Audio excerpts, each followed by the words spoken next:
सभी मित्रों को नमस्कार। यह हमारी श्रृंखला चल रही है संस्कृत साहित्य वैकल्पिक यूपीएससी को लेकर के, और इसको लेकर के यह हमारा 8वें नंबर का लेक्चर है। इससे पहले हम 7 लेक्चर अध्ययन कर चुके हैं। उन 7 लेक्चर में हम लोगों ने संस्कृत साहित्य वैकल्पिक के द्वितीय पेपर के द्वितीय यूनिट में जो आपका ईशावास्योपनिषद लिखा है, इसको हम लेकर के मॉडल रूप में लेकर के चल रहे हैं, और इससे हम यह समझने का प्रयास कर रहे हैं कि आप लोगों को सेल्फ स्टडी से किस प्रकार का नोट्स बनाना है, कैसे अपने प्रश्नों को तैयार करना है, कि कोई भी विगत वर्षों के क्वेश्चन आते हैं तो आप पर ना छूट पाएं, या फिर कोई आगे संभावित आते हैं तो वह भी ना आप पर छूट पाएं। और इन्हीं को लेकर के हम लोग यहाँ अध्ययन कर रहे हैं। तो यही समझ रहे हैं, यह हमारा 8वां लेक्चर है। इसमें हम लोग भक्ति योग के बारे में चर्चा करेंगे, समझेंगे कि भक्ति योग क्या है, रियल भक्ति क्या कहलाती है। इन सभी चीज़ों को देखेंगे और देखेंगे कि जो गीता में भक्ति योग आया है, वह भक्ति योग कहीं ना कहीं ईशावास्योपनिषद का ही चिंतन पूर्ण सविस्तार है। ठीक है, तो इसको भी हम लोग यहाँ समझेंगे। तो सेल्फ स्टडी करने वाले, मेरी क्लास को ज्वाइन करने वाले विद्यार्थी भी इस लेक्चर को देखें और समझें कि आपको मैं कैसे पढ़ाता हूँ, किस प्रकार का मेरा कंटेंट है, किस प्रकार की मेरी शैली है, और फिर ही आप मेरी क्लास ज्वाइन करें। क्योंकि मैं चाहता हूं कि ये पहले आप परीक्षण करें, यदि आपको ज्ञान के प्रति और मेरे प्रति श्रद्धा होती है तभी ये आप ज्वाइन करें। क्योंकि यदि श्रद्धा नहीं होगी तो आप ज्ञान प्राप्त नहीं कर पाएंगे। कहा गया है श्रद्धावान लभते ज्ञानम, यह बात मैं बार बार कहता हूँ, इसलिए क्योंकि आप ऐसा करके ही ज्वाइन करें। ओके, सब धन्यवाद। चलिए अब हम लोग स्टार्ट करते हैं भक्ति योग के बारे में। भक्ति योग के बारे में पढ़ेंगे, देखते हैं कि क्या है भक्ति योग, क्या होता है भक्ति योग। देखिए, मैंने बताया था आप लोगों को, आप लोगों ने मेरे से दर्शन अध्ययन किया है जिन्होंने, और भगवत गीता पढ़ चुके हैं जो लोग मुझसे, उनको मैंने आपको बताया था कि अनन्यानुरागो भक्ति ही, अनन्य अनुराग ही भक्ति है ना। तो जब आप किसी से अनन्य अनुराग यानी कि अनन्य प्रेम करने लगते हैं तो वह भक्ति योग कहलाता है। मीराबाई ने कृष्ण से प्रेम किया, क्या है, अनन्य अनुराग किया, और यह क्या है, मीराबाई क्या भक्ति योग के बारे में जानते हैं। तो जैसे ही भक्ति क्या है, ये लिखा हुआ है कि भक्ति क्या है, तो इसको देखो यहाँ क्या लिखा हुआ है। भक्ति योग संस्कृत का शब्द है, योग का अर्थ है जुड़ना, और भक्ति का अर्थ है दिव्य प्रेम, अटूट प्रेम, अच्छा प्रेम, यानी कि स्वार्थपूर्ण प्रेम नहीं जो आजकल करते हैं कि मुझे भैया गाड़ी मिल जाएगा, घर मिल जाएगा, बंगला, या कुछ ऐसा प्रेम नहीं। दिव्य यानी कि सत्य प्रेम, ब्रह्म के साथ प्रेम, परम सत्य के से प्रेम करना, भक्ति योग या परम तत्व के साथ एक रूपता की जीवंत अनुभूति करना ही क्या है, भक्ति योग की चरम सीमा है। यानी कि ब्रह्म परम तत्व से प्रेम करना ही, परम तत्व के प्रति संपूर्ण अनुराग रखना ही प्रेम है, या भक्ति योग है। ठीक है ना। तो भक्ति योग को आप लोग समझ गए होंगे क्या है, इतना मैं पहले भी बता चुका हूं। अब ईशावास्योपनिषद में कैसे भक्ति योग की चर्चा है, इसके बारे में हम लोगों को यहाँ बहुत ही डिटेल्स से समझना है, तो उसी को हम लोग यहाँ समझते हैं। चलिए देखिए, ईशावास्योपनिषद में भक्ति योग का संभावित प्रश्न है। ये ऐसा भी क्वेश्चन आया नहीं है, लेकिन पेपर में आ सकता है, और ऐसे कई सारे प्रश्न हैं जो मैं विद्यार्थियों से कहा हूँ कि इस प्रकार का आ सकता है, तो वो आ जाएगा, ध्यान रखिएगा। और पेपर में पहले भी कई बार आ चुका है। ईशोपनिषदि वर्णिताः भक्ति योगम विविच्यताम, कि ईशावास्योपनिषद में जो भक्ति योग है उसके बारे में वर्णन कीजिए या विवेचना कीजिए। 15 अंक का आ सकता है, 250 शब्द आपको लिखने हो सकते हैं, 20 शब्द का आएगा तो 300 शब्द आप लिख के आ जाएंगे। अब देखो क्या है भक्ति योग। ये भक्ति योग है जो ये कर रहे हैं, या यह जो भक्ति हो योग है, या यह भक्ति योग है। ठीक है ना। तो देखते रहिएगा, जब आपके सर भक्ति योग में थे तो यही थे। ठीक है ना, ध्यान रखिएगा। हालांकि अभी मैं आपको ज्ञान योग की बात कर रहा हूँ, अध्ययन करवा रहा हूँ, ध्यान रखिएगा। चलिए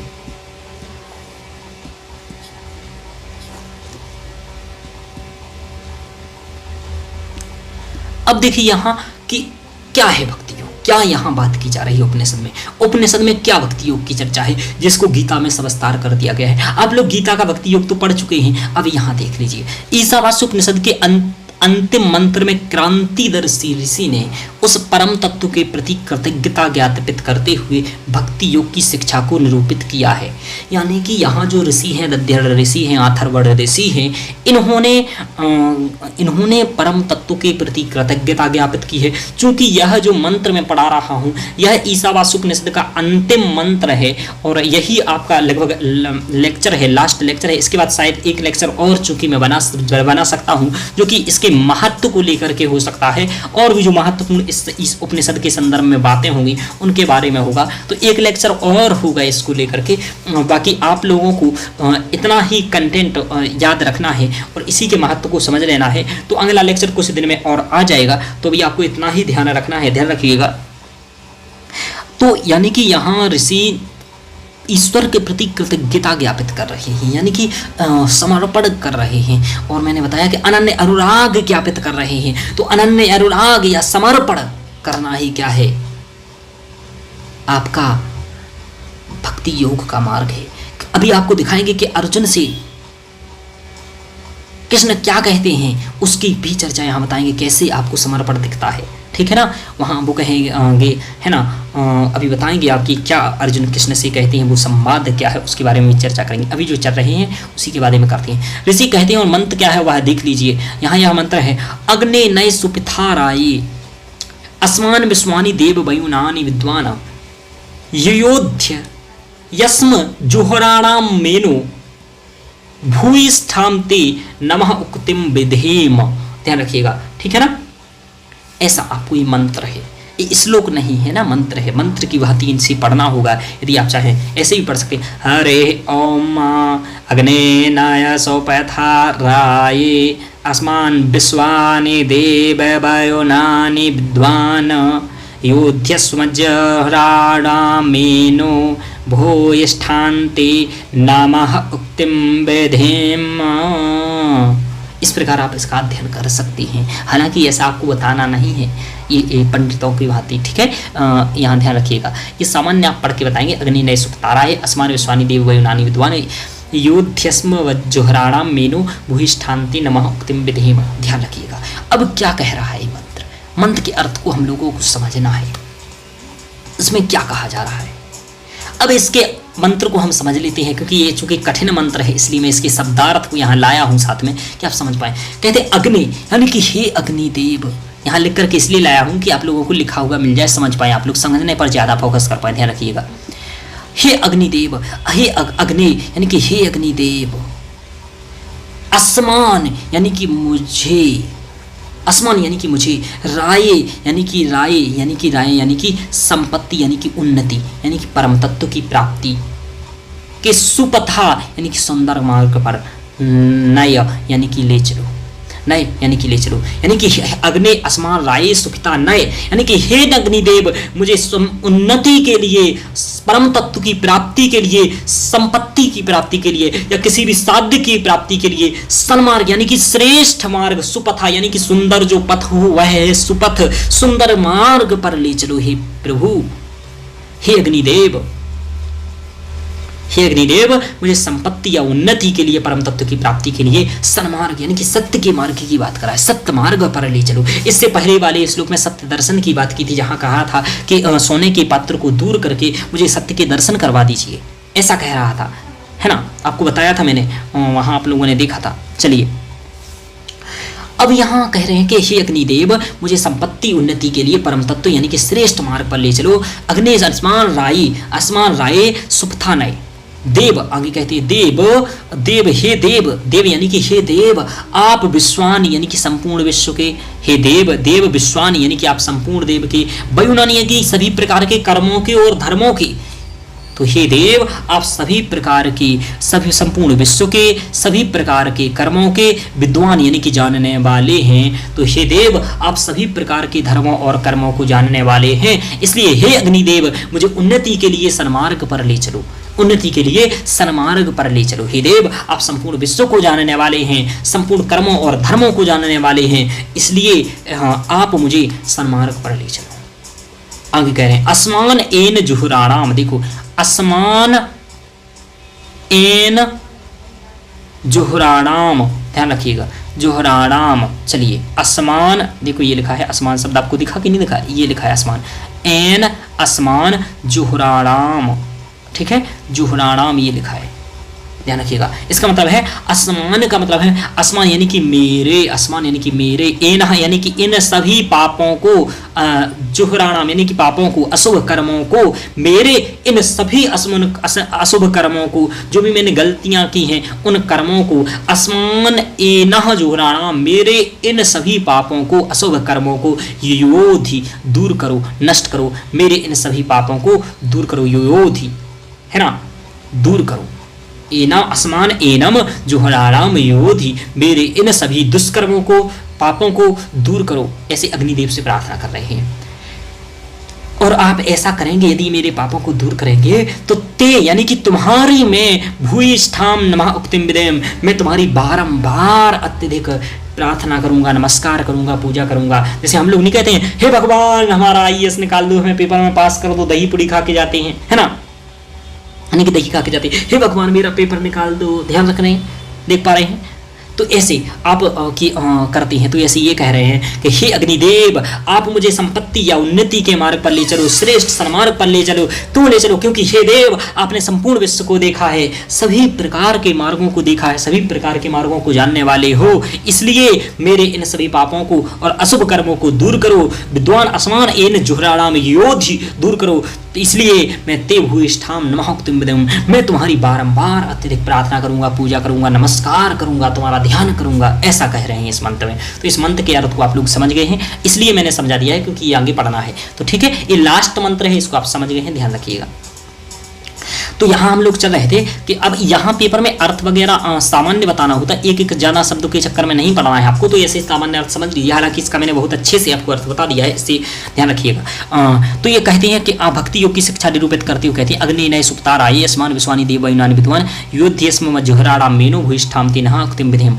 इस उपरोक्त मंत्र में प्रार्थना की गई है कि हे अग्निदेव मुझे उन्नति के लिए सन्मार्ग पर ले चलो, यानी कि सत्य के मार्ग पर ले चलो, ध्यान रखिएगा, सत्य के मार्ग पर। सत्य का मार्ग अत्यंत कठिन होता है भाई, सत्य मार्ग पर सूल मिलेंगे, पर मंजिल पर फूल खिलेंगे, मन में जगा विश्वास, हमें उसी मार्ग पर चलना होगा, मन में जगा विश्वास जगाना होगा भाई, क्योंकि सत्य का मार्ग ही परम सत्य है, मन में जगा विश्वास, हमें उसी मार्ग पर चलना होगा, गैरों को बदलने से पहले खुद को हमें बदलना होगा, यानी कि सत्य पर खुद चलना होगा, और यही सत्य मार्ग है, सत्य की कर्म यही महत्ता है, सत्य मार्ग एकदम इम्पोर्टेंट है, इसलिए यहाँ परम चीज, यथार्थ चीज, रियलिटी सत्य मार्ग ही है, इसलिए इसकी बात की जा रही है। जो मनुष्य जीवन में सत्य का मार्ग चुनता है उसका सफर मुझ तक ही आके समाप्त होता है, ऐसा शंकर जी कह रहे हैं, यहाँ देख रहे हैं आप, ऐसा कहा जा रहा है, यानी कि सत्य का मार्ग आपको चलना है, और सत्य के मार्ग पर ही आपको परम तत्व या ईश्वर की प्राप्ति या किसी भी साध्य की प्राप्ति हो सकती है,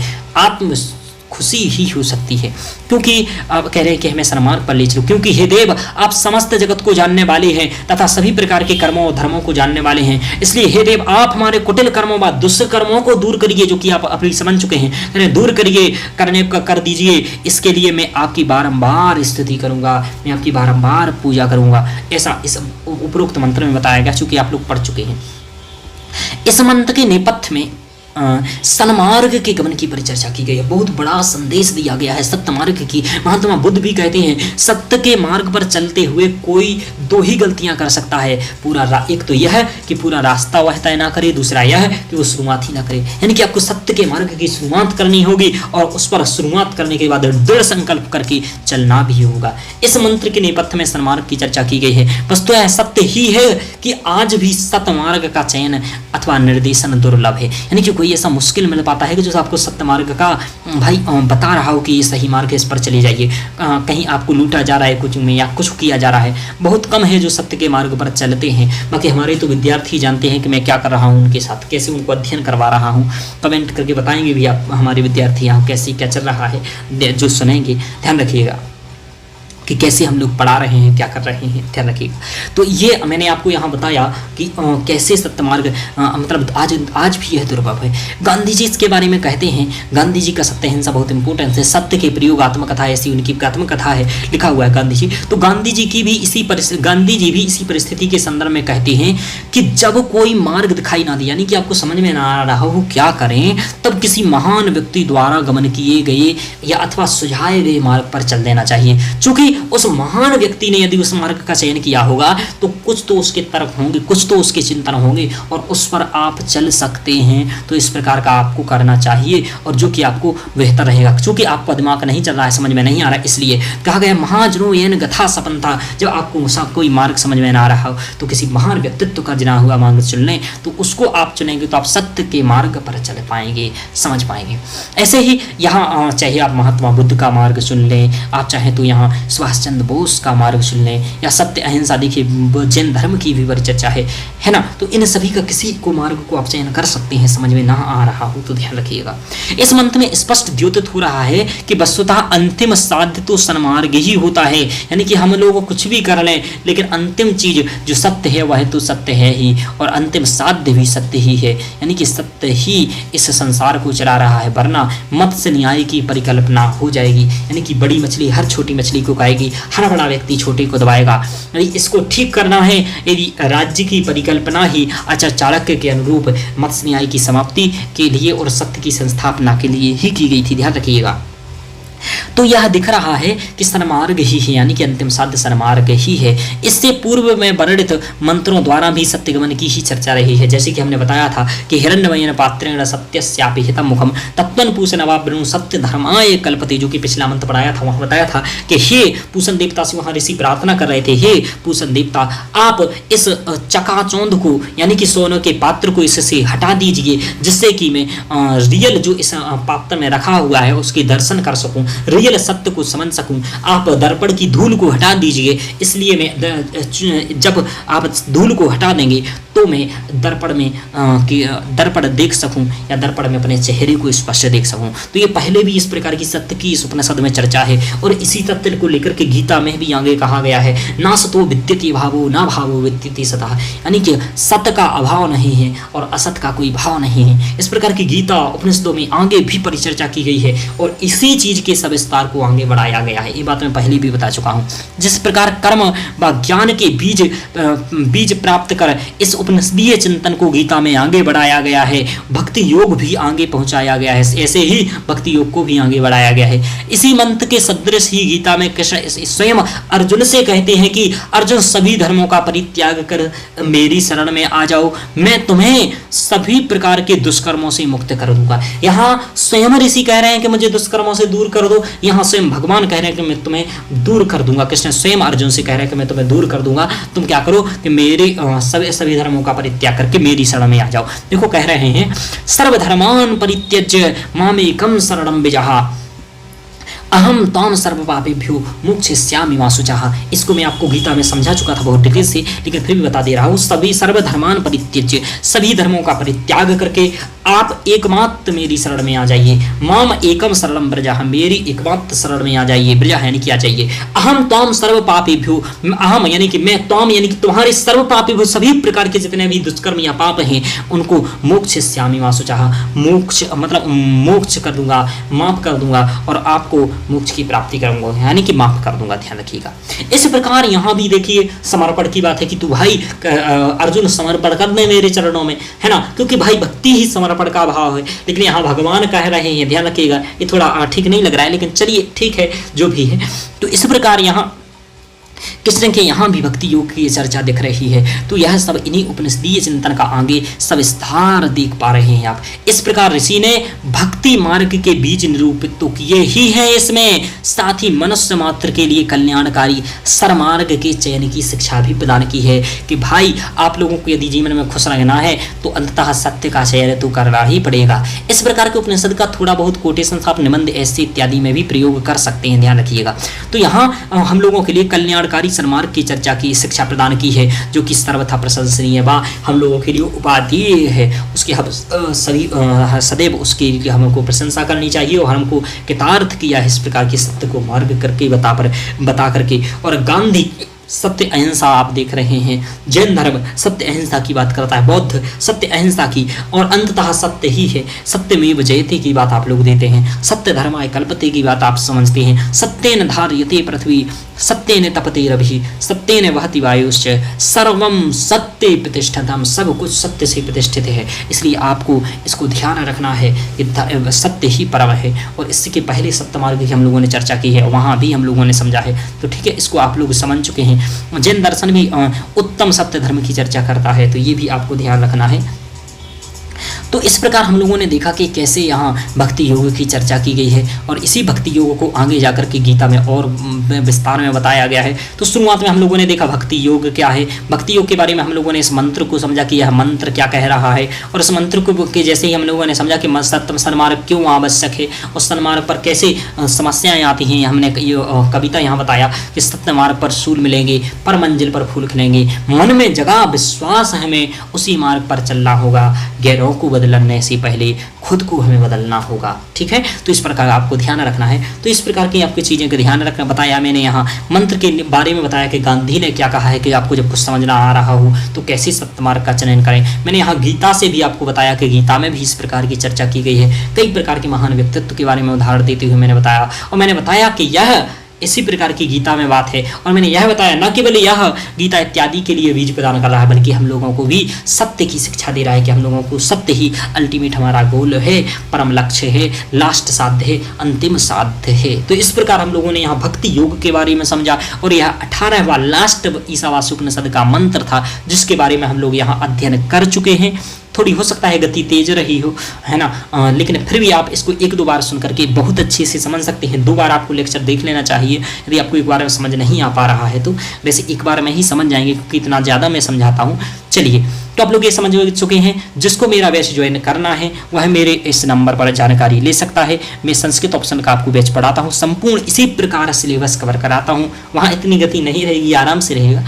हालांकि आप लोगों को समझ में आ जाता है, वहाँ मैं पूछते जाता हूँ समझ में आ गया या नहीं आया। यहाँ सीधे तौर पर आपसे कनेक्ट में नहीं हूँ, इसलिए इस प्रकार का थोड़ा समस्या आ सकता है, तो कोई बात नहीं। वहाँ लाइव आप कनेक्ट रहते हैं तो आपको कोई प्रॉब्लम नहीं आती है। 7879877858 यह मेरा मोबाइल नंबर है, इस पर आप कॉल करके बैच की जानकारी ले सकते हैं, ज्वाइन कर सकते हैं और आप अध्ययन कर सकते हैं। आप स्वयं सेल्फ से करना चाहें तो इसी प्रकार का नोट्स बना सकते हैं। और आप सभी लोग चैनल को सब्सक्राइब करें। इसी प्रकार की कुछ और श्रृंखलाएं आगे भी मैं लाता रहूँगा, आप लोगों की हेल्प करता रहूँगा।